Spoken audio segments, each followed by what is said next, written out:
રવિવારે કેરળના કોચી કિનારા પાસે એક મોટી દુર્ઘટના ઘટી હતી, જેમાં કેરળના કોચી કિનારા પાસે એક માલવાહક જહાજ ડૂબી ગયું હતું, પરંતુ નૌકાદળની બહાદુરીને કારણે જહાજમાં સવાર 24 લોકોના જીવ બચી ગયા હતા.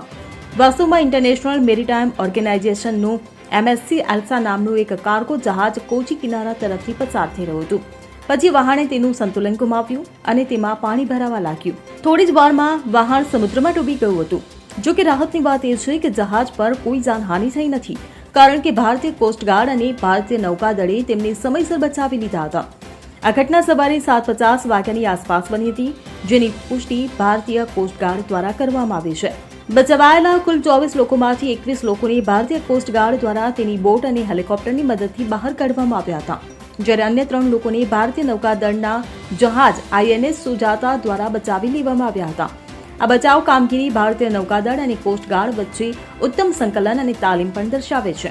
જો નૌકાદળની બચાવ ટીમ સમયસર ન પહોંચી હોત તો આ ઘટના મોટી દુર્ઘટનામાં ફેરવાઈ શકી હોત. Bureau report CN24 news. હવે જુઓ દેશ દુનિયાની તમામ ખબરો તમારી આંગળીના ટેરવે.